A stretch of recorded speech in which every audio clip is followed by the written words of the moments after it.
Bonjour à tous, je suis content de vous retrouver, j'ai complètement raté mon clapping, c'est super, merci beaucoup d'être là pour cette nouvelle vidéo. Hier il n'y a pas eu de vidéo sur le match PSG-Nice, puisque tout simplement Vasco et moi-même on ne pouvait pas faire de vidéo, donc je vais m'exprimer vite fait sur cette rencontre avant de commencer pour les matchs de la journée. C'était n'importe quoi du côté de Nice et c'était plutôt pas mal du côté du PSG, voilà. Ça a le mérite d'être rapide, en même temps il n'y avait pas grand chose à dire sur ce match, donc globalement oui, on n'a pas fait une vidéo de 5 minutes. Mais c'est pas grave, hein. Concrètement, ce match n'avait pas tant d'intérêt que ça. Voilà, le collectif du PSG s'est mieux porté sans Neymar sur ce match-là, c'est assez étonnant. Enfin bon bref, on en parlera mieux je pense pendant la grosse émission, mais là je vais me focaliser sur donc tous les matchs qui ont eu lieu aujourd'hui. Je déteste les véhicules qui font du bruit dehors, c'est insupportable, surtout maintenant au moment où je tourne la vidéo, alors que depuis tout à l'heure il n'y a pas un bruit. C'est fantastique. On commence avec Monaco qui s'est imposé sur la pelouse de Bordeaux, victoire 2-0. Ça m'a pas surpris du tout ce résultat, voire pas du tout. Mais je pariais plus sur une victoire monégasque parce que Bordeaux allait rater son match. Là, c'est pas du tout ça. C'est vraiment Monaco qui a été bon dans l'ensemble. Ils ont eu des temps faibles en première mi-temps, ils ont subi en première mi-temps parce que Bordeaux jouait plutôt pas mal. Ils ont résisté. Et en deuxième mi-temps, ils ont accéléré, ils ont été meilleurs et ils ont marqué. Bordeaux m'a plu, mais Monaco encore plus. Monaco, c'est 2 victoires de suite, ils sont peut-être de retour. Jardim a peut-être trouvé une parade finalement dans sa composition d'équipe. J'ai trouvé globalement pas mal de choses intéressantes. Même si j'ai été encore une fois très déçu du match de Youri Tielemans, que j'ai trouvé encore une fois assez inintéressant. Keita Baldé est plutôt pas mal dans ce poste de buteur. Quand il joue bien comme ça, un peu à la Kylian Mbappé, c'est très intéressant. Donc ouais, j'ai plutôt été satisfait on va dire pour les monégasques globalement. Je suis en train de regarder la qualité d'image, j'ai du mal à la trouver bien. Bon bref, c'est pas grave. Mais bon match quand même de la part des monégasques. Je suis en train de faire vraiment n'importe quoi en direct. Voilà, on voit peut-être mieux comme ça. C'est une vidéo inédite, c'est une vidéo incroyable où il y a des changements qui sont faits en direct. Vous y croyez vous ou pas? Évidemment vous y croyez puisque c'est en train de se passer. Bon ok, maintenant on va passer au match du multiplex. Je vais prendre mon cellulaire pour voir les résultats un peu mieux, parce que bon, j'ai pas regardé les matchs de manière ultra sérieuse non plus, j'ai regardé le multiplex, donc c'était pas non plus super kiffant, je vais pas vous mentir. Guingamp-Amiens, 1 partout, match plutôt... Ouais, il faut garder le point pour Amiens, c'est une bonne nouvelle, franchement. Non pas qu'ils aient pas mérité ce point, ils se sont battus, etc. Mais sur la fin, Guingamp aurait dû marquer le deuxième but, et voilà, ils peuvent s'estimer heureux, prendre un point à Guingamp, c'est jamais évident. Mais voilà, ils l'ont fait, belle performance pour Amiens qui prend donc un point, et c'est un point qui est très important pour la course au maintien. Pour Guingamp, c'est une contre-performance, mais voilà, Guingamp cette saison me plaît vraiment par intermittence, et donc je suis forcément moins déçu et choqué quand Guingamp rate son match ou ne le fait pas comme on l'aurait imaginé. Donc voilà, match nul qui me choque pas tant que ça, même si je pense quand même que Guingamp aurait dû mériter de s'imposer. Le match de la soirée, c'était à Strasbourg qu'il fallait aller pour le voir, c'était Strasbourg face à Angers. Ça m'étonne pas non plus, puisque Strasbourg et Angers, ce sont deux équipes qui me plaisent beaucoup depuis le début de la saison, qui ont des envies de jeu, qui ont de bons entraîneurs, Voilà, il y a des choses qui sont intéressantes. Les deux équipes, globalement, ont fait un très bon match, et qu'elles se séparent sur un match nul, ça ne m'étonne pas.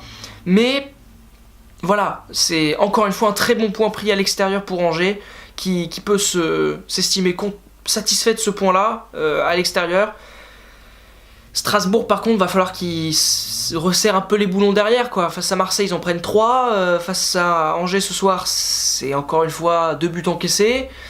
La semaine dernière pardon, ils battent Nice, donc ça vaut pas grand chose vu le Nice du moment hein, bien sûr, mais voilà, ils doivent resserrer les boulons derrière Strasbourg, parce que sinon offensivement c'est vraiment un pied de les voir jouer, avec notamment Martin Terrier que je trouve vraiment très intéressant en ce début de saison, et j'ai vraiment envie de le revoir encore et encore cette saison pour voir si toutes ces promesses sont confirmées. Ensuite, Caen 3, 1-0 pour Caen, c'est pas étonnant, j'imaginais peut-être un peu plus d'animation dans ce match, mais globalement, match très ennuyant avec tout de même un superbe but de Ronny Rodelin, qui permet donc aux Canets de s'imposer et de reprendre finalement leur marche vers l'avant. Et 3 est dans une très mauvaise passe, il va falloir se remettre d'aplomb. Mais voilà, pour une équipe qui joue le maintien, ils étaient en très grande forme à un moment, là ils le sont moins. On va pas se mentir, c'est logique. Tout simplement, c'est pas une équipe ultra régulière. Oui, c'est normal, 3 va forcément se relever un moment pour finalement retomber encore, puis se relever, puis retomber. 3 va faire l'ascenseur tout au long de la saison, mais c'est un ascenseur qui, je pense, va leur permettre quand même de rester en Ligue 1. Voilà, c'est mon avis. Ensuite, Montpellier recevait Rennes dans un match qui pouvait effectivement nous faire penser que c'était Montpellier qui allait s'imposer, vu la forme du moment, etc. Bah non, hein, la Ligue 1 étant illogique, prenez l'habitude de voir des résultats illogiques. Rennes qui a fait un match... Bon, certes, ils ont gagné la semaine dernière, mais depuis quelques temps, ça allait pas bien du tout. Montpellier, ils venaient d'enchaîner quelques résultats positifs, notamment au milieu de semaine face à Guingamp, ils sont allés gagner quand même 2-0. Et bah là non, Montpellier a perdu 1-0, Rennes a joué le coup comme il le fallait, en ayant la possession du ballon, en étant calme, en ne prenant pas trop l'eau sur les contre-attaques Montpellier-Rennes. Mais c'était un match pourri dans sa qualité, j'ai pas du tout aimé. Donc voilà, et puis alors, pour le dernier match de la soirée, c'était Dijon qui recevait Nantes.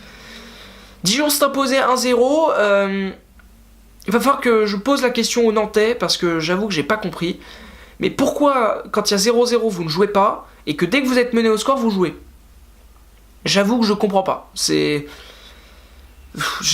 comprends pas cette stratégie, parce que vous êtes de toute façon très solide.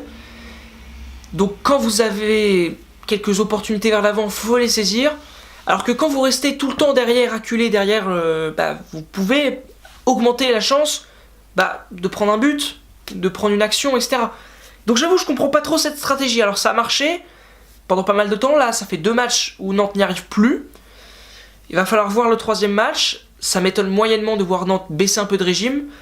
Mais voilà, belle satisfaction pour Dijon qui s'impose et qui confirme tout ce qu'on avait pu voir, notamment face au PSG, lors d'un match de qualité. Voilà, cette équipe a des qualités.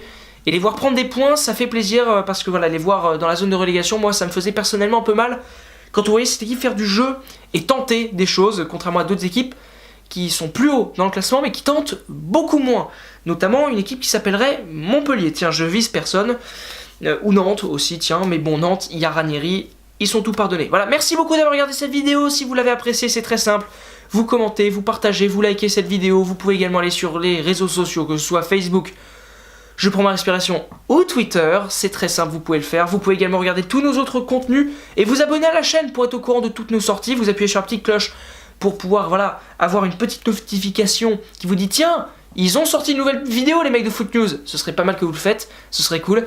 Merci beaucoup d'avoir regardé et à la prochaine sur la chaîne Foot News, notamment demain où il y aura des petites vidéos, encore une fois, une petite vidéo sur la journée de dimanche. Au revoir à tous et bonne nuit.